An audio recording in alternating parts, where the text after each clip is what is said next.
So today I'm going to talk about the top indie games coming out in June of 2025. But instead of just listing them randomly, I'm going to rank them on what I'm most excited about.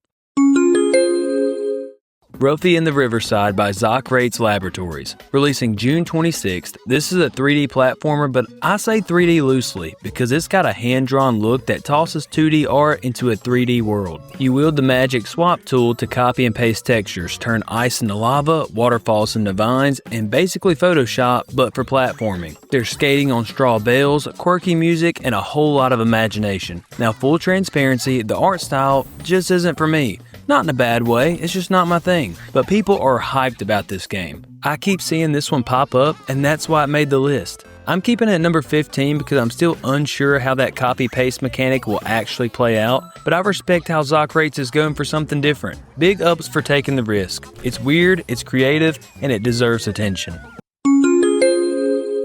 Shuffle Tactics by Club Sandwich, releasing June 24th. It's a roguelike deck-building tactical RPG. Think turn-based strategy meets card collecting meets character bonding. And the art looks great. This looks like one of those games where it really matters where you position your characters. A bit like when I used to play Yu-Gi-Oh! Capsule Monster Coliseum. Yeah, that game lives rent-free in my brain still. The card collection seems deep, the characters are lively, and the whole thing screams passion project. If you're into strategy with style, give this a shot. Oita Journey of Hope by Ant Game Projects, releasing on June 28th, a 2D Metroidvania with a side of emotional damage. You play as a brave girl trying to save her village from an epidemic, and yeah, I'm invested. It's got killer boss fights, a strong art direction, and an audio design that pulls you in. But what really sets it apart is that community angle. You're not just running through caves alone, the village actually matters. I'm curious about the story. What's the epidemic? How bad is it? Is there a timer? I don't know, but I'm gonna find out. Zephyr, A Thief's Melody by Oneric Worlds, releasing June 2nd. You're a young thief, learning at the guild, sailing oceans on a giant turtle, curing sick animals, avoiding pirates, or punching them, and unraveling mysteries. Yeah, that's all one game. Made by a solo dev, no less. It looks like a retro platformer, but plays like an open world epic. It's got heart, ambition, and just enough weirdness to make me believe it might pull everything off. This could be one of the sleeper hits of the month. I'm rooting for this one hard. Do you miss arcades? Or maybe you've only seen one in a TikTok nostalgia video. Either way, imagine if Galaga and Pong had a tennis baby. That's Tens Forever. It's chaotic, arcade-style tennis with 8 stages, boss fights, 4 difficulty levels, and a local co-op. It even has emotional lore about a missing champion. Look, I just want to get beat down by a tennis game that respects my pain. Let's do this. A cozy decorating sim where you customize the van of your dreams. Yes, I said van. You organize it puzzle block style and go on a journey of self-discovery with mood music. It's a small-scale, peaceful, and weirdly nostalgic even if you've never lived in a van. There's something about the pacing and the vibe of this one that just feels right. Plus, since your creation is on wheels, there's a sense of adventure to go wherever nature calls. Tiny space, big heart.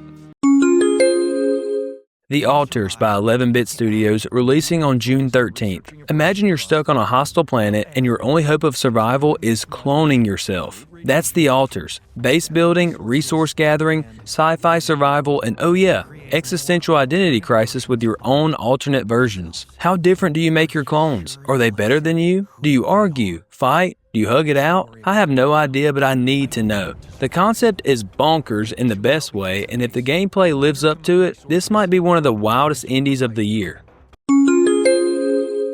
Popucom by Hypergrife, releasing on June 1st. Mach 3 color-switching, artifact-finding co-op chaos. That's Popucom. This game is like if a Sugar Rush became sentient and made a video game. It is full of weird modes and crazy mechanics that I can't even explain, but I know I respect it. It looks like 2 friends sat down and said, let's make the most fun thing possible, and then just did it. There's nothing else like it, and I want more.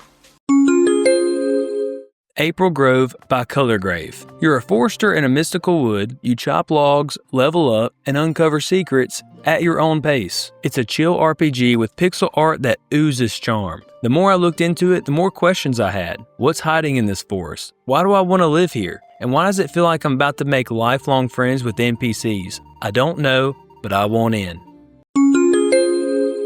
Misery by Platypus Entertainment, releasing on June 27th. After a nuclear disaster, you're stuck in a bunker scavenging for hope. Sounds cozy, right? This isn't a horror game, but it kinda is. You have no idea what dangers are out and what's been exposed. And the tension, absolutely there. It's about survival, collecting parts to signal for rescue, and questioning if there's anything left outside.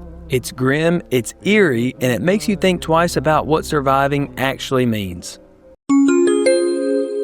Benny Bash by Eduardo Scarpito, releasing on June 30th. A cursed retro game from the 80s, an entity that wants you dead, puzzle solving, horror vibes, and escape rooms. This trailer is top tier. I don't even know what the game's really about, and that's exactly why I'm excited. It's like a fever dream made of pixels and jump scares, and I'm 100% down. Wishlist it immediately. Dread Zone by Eshid, or Eshid? Releasing on June 26th, survive a quarantine zone full of zombies, mutants, animals, and desperate survivors. Scavenge, build, and try not to die. Basically, it's The Forest with zombies instead of cannibals and automatic guns. You're crafting shelters, making weapons, and bracing yourself every time you open a door. It's gritty, brutal, and I'm here for it. Screaming Savage Blood Death by James Interactive, releasing on June 13th. You're a summer camp counselor in New Jersey dealing with killer wildlife, supernatural horrors, and yes, a machete-wielding maniac. It's like if Friday the 13th on NES was what it was meant to be. Retro side-scrolling horror, but with deeper interaction and high stakes. You protect campers who aren't just background pixels, they matter. Oh, and it releases on Friday the 13th. What better way to spend Jason's holiday than by getting this game? Cast and Chill by Wombat Brawler, a cozy idle fishing game with a pixel art style that is breathtaking. You fish, you upgrade your gear, you hang out with your dog. Perfection. I have been waiting for something like this for years. It scratches that same itch as Super Black Bass, but with modern vibes. There's just something magical in the simplicity. I saw a little gameplay once, and now I can't find it again, but you know what? It doesn't matter. I'm already sold. Chronicles of the Wolf by Megami Games, releasing June 19th. You're hunting the Beast of Guvadin in a brutal side-scrolling action game inspired by Castlevania, but instead of Dracula and vampires, it's werewolves in a haunted countryside. The visuals, gorgeous, and the twist, time of day actually matters. You're outside more, you're exploring vast forests, and the world building is rich. This feels like what Castlevania always wanted to be, and I am so ready. So that wraps up my top 15 indie games coming out in June. Thanks for watching. If you want more indie or retro gaming content with honesty and humor, hit that subscribe button and hang out with me for the next drop. Catch you in the next one.